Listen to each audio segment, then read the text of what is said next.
Meet the core team of Mission Orduha. This is Dr. Steven Padilla, aka Arky. This is Dr. Christine Santiago, aka Tin. This is Dr. Benjamin Hipolito, aka Doc. Meet Police Captain Astrid Del Valle. Alam niyo, hindi ko na maping yung locations nila. Abangan na lang natin sila sa mga bahay nila. Okay, pupunta. Well, we have a new lead tungkol sa mga hiyas. Kailangan na namin i-follow up. Bakit? Kausapin daw kayo ni Chairman. Sigurado akong kumikilos na si Marius. Sino po si Marius? Mortal kong kaaway at kakambal. So you mean yung kalaban natin, yung evil twin brother mo? Yes. Si Chairman po yung mastermind ng grupong gustong pumatay sa amin. Siya nga po pala, Sherman. Meron kami nakuha ang bagong intel. Remember when I told you I'm hearing strange sounds? Naririnig din yun ng suspects na connected sa pagkuha ng corona ni Orduha. Isa pa nga pong suspect, she said na she's a direct descendant of Orduha. Kalokohan. Wala sa kasaysayan ni Orduha na nagkaroon siya ng mga anak. Halian ang takal lang niya siya, Batal Jalala. Anong karapatan mong magsalita sa harap ng kamahalang harap? Hindi na kailangan ng pagbitay sa dayuhan. Walain ka ng Allah, mahabaging pinuno, napakapalad ng tawalisi, at nagkaroon sila ng hara na tulad mo. Sure po ba talaga kayo sa pagsali ni Crystal sa mission natin? Nananalaytay ang dugo ni Orduha sa ugat ni Crystal. And you'll never know. Si Crystal pa ang magligtas ng buhay mo.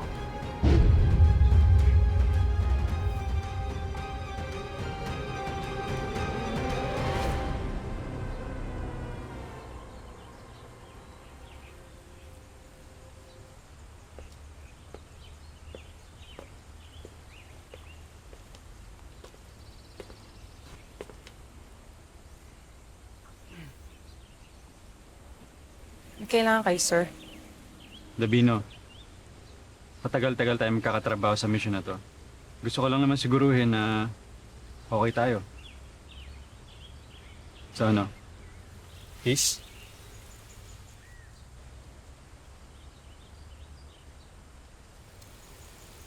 Gemaline, seryoso ako. Gusto kong malaman mo na kapag nasa field tayo, kapag kakatiwalaan mo ako. Finally, be sure of your target and what is beyond it.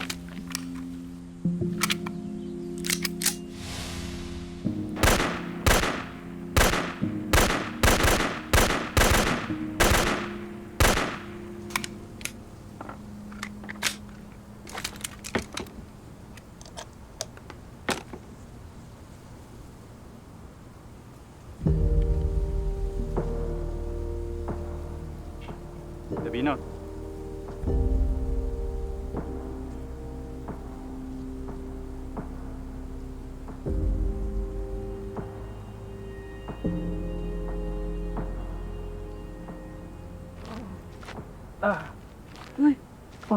Okay ka lang?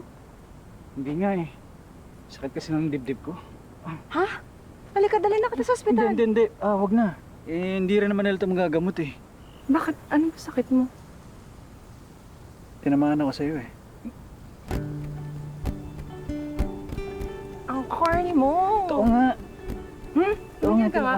Tara na, may training pa tayo. Sakit nga dibdib ko eh. Masakit ang dibdib mo. Halika na. Oh, soldier! Tagal ng 5 years, bro. What if di pala talaga siya sure sa'yo? Hindi dehado ka. Kaya kung ako sa'yo, i-consider mo may pag-date sa iba. Ang dami pa namang ibang babae interesado sa'yo. Alam mo bro, hindi ko talaga kaya makipag-date sa iba. Mahal na mahal ko pa rin si Jem. Hi, Greg! Speaking of, other girls. Hi. Nabanggit sa akin ni Harvey na dinitch ka daw ni Gemaline. Kawawa ka naman. Alam mo, kung ako si Jem, hindi kita iiwan. I will always make sure that you will feel loved and appreciated.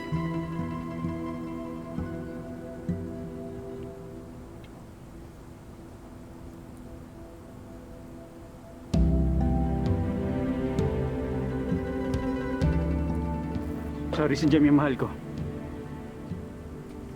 Jem! Jem! Sandali lang, Jem! Jem! Sorry. Jem! Jem, sandali lang!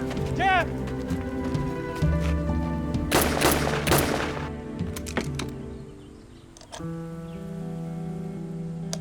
Pinagkatiwalaan na kita dati. Tapos niloko mo lang ako. Alam ko nagkamali ako dati, Jem. Hanggang ngayon, pinagsisisihan ko pa rin yun. Hindi naman ako umaasa na patawarin mo ako eh. Gusto ko lang, kapag nandito tayo sa trabaho, sana ayos tayo. Hindi ko kailangan ng tulong mo. Kaya ko ng sarili ko.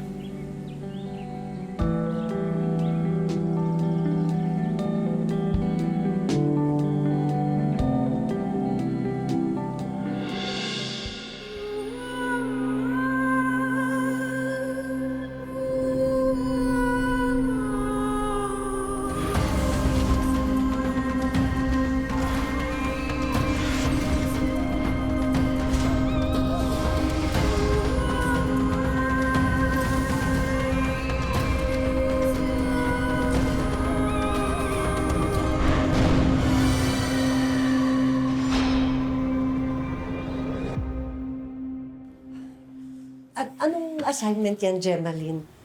May kinalaman ba yan dun sa nakawan na nangyari sa museum?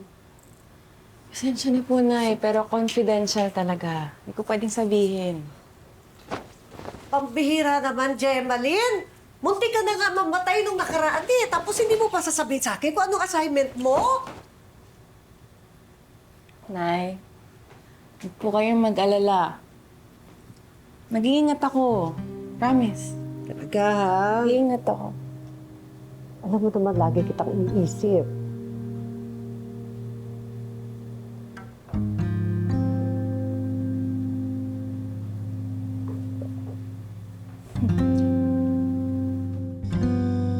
Alam mo, mukhang mas masaya pa yung binigyan ng corona ng papatay kaysa sa'yo. Eh kasi naman, Mima, sinabihan ko na si Arlo na wag na siya magpapadala ng flowers dito sa bahay. Ewan ko ba ayaw tumigil-tigil? Deads nga sa'yo yung si Kia.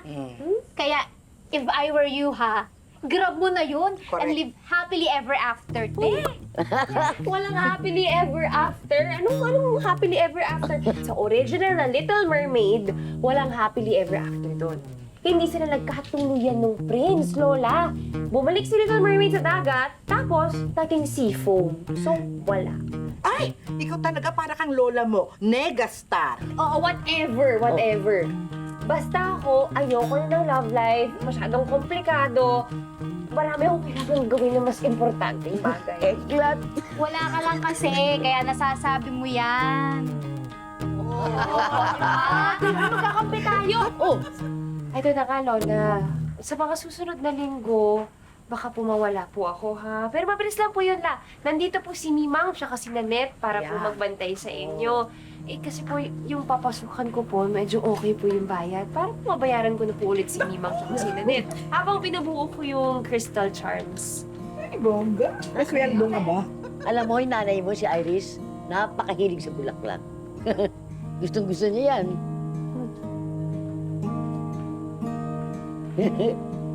Sana nga nandito pa rin siya, eh.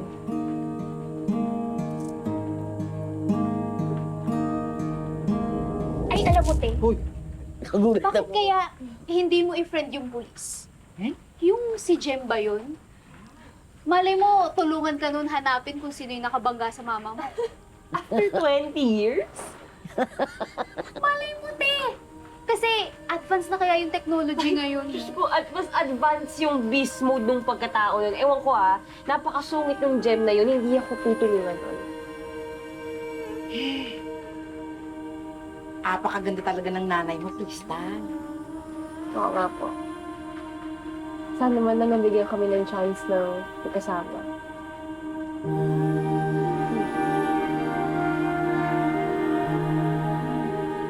Tama na ang acting. Oh, kilala mo na si Iris.